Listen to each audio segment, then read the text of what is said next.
আপনি কি কখনো ভেবে দেখেছেন এই মুহূর্তে আপনার ঘরে কি আছে? শুধু আপনি আর আপনার পরিবার, নাকি আরও কেউ? হয়তো আপনি দেখতে পাচ্ছেন না, কিন্তু বাস্তবতা হলো আপনার ঘর এখনও একেবারে ফাঁকা না। সেখানে হয়তো ফেরেশতা আছে, অথবা শয়তান। হ্যাঁ, এটা কোনো গল্প না, এটা বাস্তব।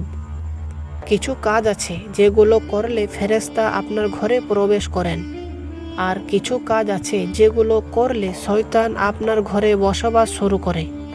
এখন প্রশ্ন হলো, আপনার ঘরে কি হচ্ছে?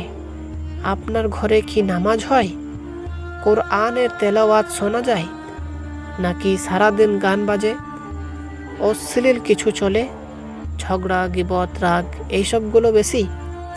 ভাবুন তো, যে ঘরে আল্লাহর নাম নেওয়া হয় না, যে ঘরে নামাজ নেই, সে ঘরে ফেরেশতারা কেন আসবে? আর তখন সে ফাঁকা জায়গাটাকে পূরণ করে শয়তান।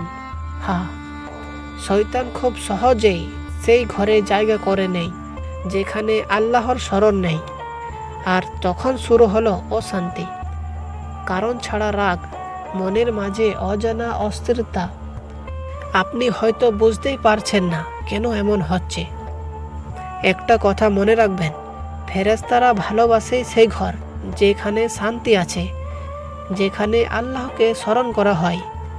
আর শয়তান ভালোবাসে সেই ঘর যেখানে গুনাহ সহজ। আপনি কোন পরিবেশ তৈরি করেন? আপনার ঘরে কি ফজরের নামাজ হয়? আপনি কি দিনে একবার হলেও কোরআন পড়েন? আপনি কি আপনার পরিবারকে ভালো কিছু শেখান? আপনার ঘরকে এমন জায়গা বানাতে পারেন যেখানে ফেরেশতারা আসবে?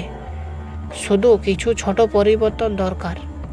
নামাজ শুরু করুন, কোরআন পড়ুন, দেখবেন আপনার ঘরের পরিবেশ ধীরে ধীরে বদলে যাচ্ছে।